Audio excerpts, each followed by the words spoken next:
Abu Nawas diapit oleh dua pengawal istana, berjalan menyusuri koridor panjang. Dinding batu tampak menutup di sekelilingnya. Obor-obor berkedip, menciptakan bayangan panjang dan menari yang memperkuat suasana yang mengintimidasi. Di ujung koridor, Raja Harun al-Rashid berdiri, sosok berwibawa yang menunggu Abu Nawas. Suara raja bergema melalui koridor. Abu Nawas, aku ingin tahu, bisakah engkau bebas dari penjara ini tanpa bantuan siapapun? Abu Nawas menjawab dengan keyakinan yang tak tergoyahkan. Daulat tuanku, penjara hanyalah dinding, tetapi akal manusia bisa melampauinya. Tantangan itu menggantung di udara. Pertempuran akal yang akan terjadi di dalam istana. Di dalam sel penjara yang suram, Abu Nawas duduk, berpura-pura merenung di bawah cahaya obor yang berkedip-kedip. Abu Nawas tidak mengeluh. Ia hanya tertawa kecil, lalu memikirkan siasat. Sendirian di penjara batunya, Abu Nawas menyusun rencana selanjutnya. Sorot nakal di matanya. Pikirannya melaju, menyusun rencana cerdas untuk mengakali para penculiknya. Sosok Abu Nawas yang lemah muncul di balairung istana. Langkahnya goyah saat ia memasuki aula yang megah. Raja Harun al-Rashid mendongak dari tahtanya. Ekspresinya campuran antara keterkejutan dan rasa ingin tahu yang agung. Abu Nawas, bagaimana engkau bisa keluar dari penjara? Raja bertanya, suaranya bergema di seluruh aula. Abu Nawas menanggapi dengan tenang dan menantang. Hamba tidak pernah keluar, tuanku. Justru penjara yang keluar dari hati hamba, sebab akal tidak bisa dikurung dengan dinding. Tawa raja yang menggelegar memenuhi balairung, suara gembira yang bergema saat para pengawal tersenyum. Begitulah, Abu Nawas selalu membuktikan bahwa kecerdikan lebih kuat daripada jeruji besi. Di dalam istana megah, raja duduk dengan anggun di singgasananya. Dihiasi jubah hijau keemasan dan serban megah, kehadirannya mendominasi pemandangan. Di hadapannya berdiri Abu Nawas, berpakaian sederhana, sangat kontras dengan kemewahan di sekelilingnya. Suara raja menggema di seluruh aula, menantang Abu Nawas dengan sebuah teka-teki. Abu Nawas, pertama, katakan padaku, berapa banyak helai rambut di kepalaku? Dengan seringai licik, Abu Nawas menjawab, Yang mulia, jumlahnya sama dengan jumlah rambut di keledai saya. Jika Anda tidak percaya, silakan hitung sendiri. Di dalam istana, kebingungan memenuhi udara saat raja mengerutkan keningnya. Dan para menteri bertukar pandang bingung. Suara raja bergema di aula. Pertanyaan kedua, di mana pusat dunia ini berada? Abu Nawas melangkah maju, sorot mata berbinar, siap menantang kebijaksanaan istana. Abu Nawas dengan yakin menyatakan, tepat di bawah telapak kaki Paduka. Jika tidak percaya, gali tanah sampai ujung dunia, maka Paduka akan tahu kebenarannya. Di aula besar istana, bibir raja membentuk senyuman halus, sedikit nada geli menari di matanya. Ekspresi penasihat kerajaan berubah dari tenang menjadi terkejut saat ia mengamati raja. Suara raja memenuhi aula dengan wibawa yang menyenangkan. Lalu pertanyaan ketiga, apa yang sedang kupikirkan sekarang? Abu Nawas menjawab dengan hormat dan licik. Yang mulia berpikir bahwa Abu Nawas tidak dapat menjawab pertanyaan ini. Dan itu benar, itulah jawabanku. Dengan kecerdikannya, Abu Nawas selalu bisa lolos dari ujian sulit raja. Di istana yang megah, Raja Harun al-Rashid duduk di singgasana bertatakan permata. Bayangan kesuraman menyelimuti wajahnya. Wazir berdiri di samping tahta. Ekspresinya mencerminkan suasana hati raja yang serius. Para penjaga berdiri seperti patung di sepanjang tepi ruangan. Keheningan mereka memperkuat keheningan yang berat. Ketegangan yang nyata memenuhi udara, menggantung tebal dan berat di atas pengadilan. Suatu hari, Raja Harun al-Rashid sedang murung. Maka dipanggillah Abu Nawas untuk menghibur Baginda. Antisipasi meningkat saat pengadilan menunggu kedatangan Abu Nawas yang dipanggil untuk membangkitkan semangat raja. Abu Nawas memasuki istana, membungkuk hormat, tetapi senyum nakal tersungging di bibirnya. Raja duduk di singgasana megahnya, memandang Abu Nawas dengan wibawa kerajaan. Abu Nawas, hibur aku atau hadapi murkaku. Perintah raja, suaranya bergema di seluruh aula. Dengan seringai licik, Abu Nawas menjawab, Ya, yang mulia, tetapi saya meminta izin untuk membuat semua orang tertawa, bahkan para penjaga. Silakan Abu Nawas. Titah raja tertarik oleh keberanian sang Abu Nawas. Abu Nawas menyiapkan leluconnya, kerlip di matanya menjanjikan kegembiraan dan mungkin sedikit kekacauan. Di istana, Abu Nawas berbalik. Pandangannya bertemu dengan sosok kaku para penjaga istana. Abu Nawas menantang para pengawal yang diam. Wahai para pengawal, kalian berdiri kokoh seperti patung. Tapi coba jawab, jika patung diberi makan, apakah ia kenyang? Abu Nawas menyatakan niatnya. Kalau begitu, izinkan hamba memberi makan raja dengan kata-kata, agar murungnya bisa kenyang dengan tawa. Abu Nawas selalu menirukan gaya raja dengan ekspresi berlebihan, membuat semua tertawa, termasuk sang raja.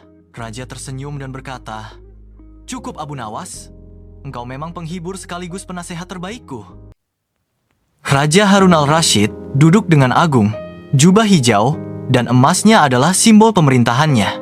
Para menteri berbaris di aula, wajah mereka mencerminkan keseriusan dan kehormatan dari posisi mereka. Abu Nawas adalah pria yang berintelektual tajam. Tawanya mengandung kebijaksanaan. Di ruang tahta yang megah, Raja menyeringai, menyusun ujian untuk Abu Nawas. Abu Nawas memasuki ruang tahta. Langkah kakinya ringan, jubah putih sederhana menonjolkan sikapnya yang rendah hati. Raja menguji Abu Nawas. "Abu Nawas, bisakah kamu membuat semua orang di istanaku tertawa tanpa mengatakan apapun?" Abu Nawas dengan sorot mata nakal, tiba-tiba duduk dalam posisi menunggang kuda, menirukan suara kuda yang sedang berlari. Ruang tahta bergema dengan tawa riuh raja. Suara yang tiba-tiba terhenti, membuat para menteri menanti dengan hening. Dalam momen keheningan yang mencolok, tatapan tajam raja tertuju pada Abu Nawas, yang berdiri di hadapannya, memancarkan aura kebijaksanaan yang tenang. "Abu Nawas, engkau membuat semua orang tertawa. Tapi apa maksudmu melakukan itu?" the king demands, his voice resonating with curiosity and command. Abu Nawas responds with measured wisdom. Paduka Raja, tawa adalah rahmat. Ia bisa meluluhkan hati yang keras, mendekatkan yang jauh, dan meringankan beban hidup. Namun, bila berlebihan, tawa bisa melalaikan. Karena itu, tertawalah secukupnya, agar hati tetap lapang dan akal tetap jernih. Dengan senyum lembut, Abu Nawas berbalik dan berjalan pergi, meninggalkan ruang tahta dalam keheningan yang kontemplatif. Aula istana berkilauan, pilar-pilar marmer dan karpet Persia menjadi bukti keagungan kerajaan. Raja duduk dengan agung di singgasananya, jubah dan sorban yang megah menonjolkan wibawanya. Di hadapannya berdiri Abu Nawas, jubahnya yang sederhana dan sorban yang kusut sangat kontras dengan kemewahan. Raja memberi perintah, suaranya menggema di seluruh aula. "Abu Nawas, katakan padaku, berapa bintang yang ada di langit malam ini?" Abu Nawas tetap diam, merenungkan pertanyaan yang mustahil di bawah tatapan mewah istana. Di dalam aula istana, para menteri duduk dengan antisipasi yang tenang. Abu Nawas berbicara dengan tenang dan meyakinkan. "Paduka Raja, hamba bisa menjawab, asalkan Paduka menyediakan saksi yang dapat menghitung jumlahnya." Raja melihat, tertarik dan berharap. Raja memberi isyarat, suaranya bergema di seluruh aula. Lalu siapa yang bisa menjadi saksi itu? Para menteri bertukar pandang. Ekspresi mereka campuran antara rasa ingin tahu dan kekhawatiran. Abu Nawas tetap tenang. Senyum tipis tersungging di bibirnya saat dia bersiap untuk mengungkap rencananya. Di aula besar, Abu Nawas berjuang untuk menahan rasa gelih. Seringai licik terlihat di bibirnya. Dengan sorot nakal di matanya, Abu Nawas menyatakan, "Keledaiku, yang mulia, dialah yang bisa menghitung bintang di langit. Jika Anda tidak percaya, silakan tanyakan langsung kepadanya." Istana bergema dengan keheningan, lalu meledak dalam tawa riuh. Raja menyadari bahwa dia telah dikalahkan oleh tipu daya cerdik Abu Nawas. Begitulah, Abu Nawas selalu punya cara licik tapi cerdas untuk menjawab pertanyaan yang sulit. Raja Harun al-Rashid duduk termenung di singgasananya, beban mahkotanya terpantul dalam tatapan bijaknya. Wazir maju selangkah, mengusulkan tantangan yang menyenangkan kepada Raja. "Yang mulia, bagaimana kalau kita mencoba menguji kecerdasan Abu Nawas sekali lagi?" Dengan anggukan halus, Raja setuju. Suaranya bergema di seluruh aula. "Baiklah, panggil dia ke sini." Para penjaga segera pergi. Langkah kaki mereka bergema saat mereka berangkat untuk menemukan Abu Nawas. Abu Nawas masuk, sikapnya yang tenang, dan senyumnya yang ramah sangat kontras dengan formalitas istana. Ruang tahta menanti, dipenuhi antisipasi saat Abu Nawas berdiri di hadapan Raja, siap menghadapi tantangan. Abu Nawas berdiri dengan tenang di hadapan Raja. Keheningan di ruang tahta terasa begitu tegang. Raja menatap tajam ke Abu Nawas. Ekspresinya tidak terbaca. Gelombang kejut menyebar di seluruh ruangan saat para punggawa bertukar pandang dan bisikan pelan memenuhi udara. Permintaan tak terduga sang raja masih menggantung di udara. "Abu Nawas, aku ingin meminjam sesuatu darimu, tapi bukan hartamu, bukan pula pakaianmu. Aku ingin bayanganmu." Dengan busur yang penuh hormat, Abu Nawas merespons, "Baik, tuanku. Bayangan ini boleh saja tuan pinjam, asalkan istana menyediakan tempat yang cukup besar untuk menaruhnya." Raja tertegun sejenak, berhenti, menyerap jawaban tak terduga Abu Nawas. Tawa riang meledak dari Raja, bergabung dengan beberapa punggawa yang terhibur. Wazir menggelengkan kepalanya, senyum tipis menampakkan kekagumannya pada keberanian Abu Nawas. Wazir bergumam hormat. Sungguh, hanya Abu Nawas yang bisa memberikan jawaban seperti itu. Sang raja yang masih terkekeh mengusir Abu Nawas dengan peringatan yang jenaka. Abu Nawas, kau memang sulit dikalahkan. Pulanglah, tapi jangan pinjamkan bayanganmu kepada siapapun. Istana itu berdiri dengan kemegahan yang agung. Dinding batu pasirnya menjulang ke langit. Karpet merah terbentang megah, mengarah ke tahta yang mengesankan. Para penjaga berdiri tegak. Baju zirah mereka berkilauan di bawah sinar matahari. Penjaga rahasia istana. Di balik kemegahan istana, Raja Harun al-Rashid. Seringkali muncul kisah sederhana penuh makna dari seorang yang bijaksana bernama Abu Nawas. Di ruang singgasana, Raja duduk dihiasi dengan emas dan permata. Abu Nawas masuk dengan rendah hati. Pakaian sederhananya sangat kontras dengan kemewahan di sekelilingnya. Sang raja bertanya, suaranya bergema di seluruh aula. Abu Nawas, engkau datang tanpa perhiasan, tanpa pakaian indah. Mengapa engkau tidak menghormati istanaku dengan kemewahan? Abu Nawas dengan tenang menjawab. Kata-katanya menembus suasana mewah. Paduka Raja, kemewahan ada di mata manusia, sedangkan kebijaksanaan ada di hati. Jika hati kosong, pakaian indah tidak memberi arti. Para menteri melihat pakaian mewah mereka tidak dapat menyembunyikan beratnya kata-kata Abu Nawas. Di ruang tahta yang megah, para menteri berdiri dengan hormat. Ekspresi mereka merupakan campuran antara kekaguman dan rasa hormat yang enggan. Sang raja, yang dulunya sombong, kini tenggelam dalam perenungan. Raut wajahnya berubah menjadi hormat yang tulus. Sinar matahari membanjiri ruang tahta, memancarkan cahaya ilahi pada pemandangan itu. Raja, dengan kerendahan hati yang baru ditemukan, menyatakan, memang, Abu Nawas, kau telah mengajariku bahwa nilai seseorang tidak terletak pada apa yang mereka kenakan, tetapi pada apa yang disampaikan dari hati. Raja berhenti. Ekspresinya melembut dengan rasa hormat yang baru ditemukan. Kebijaksanaan menang atas kekayaan. Seperti yang ditunjukkan Abu Nawas bahwa nilai sejati terletak di hati, bukan pada permata istana. Di dalam aula istana, Raja Harun duduk di singgasananya yang terbuat dari emas, memancarkan kekuatan yang tak tertandingi. Abu Nawas masuk, pakaiannya yang sederhana, sangat kontras dengan lingkungan yang mewah. Suara menggelegar Raja Harun bergema. Abu Nawas, ku dengar kau bisa mandi di gurun. Mustahil, Abu Nawas menjawab dengan tenang. Tidak ada yang mustahil bagi hambamu, Paduka.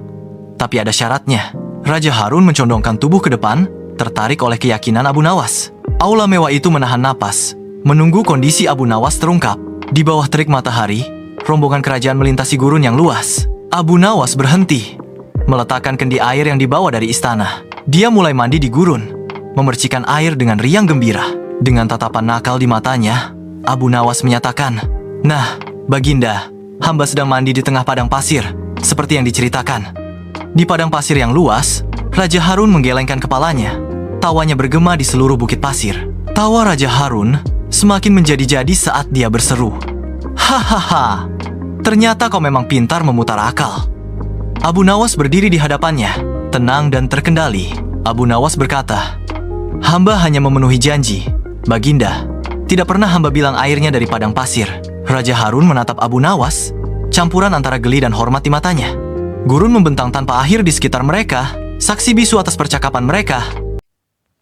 Di aula istana yang megah, Raja Harun al-Rashid duduk dengan agung di singgasananya, sorot mata nakal di matanya.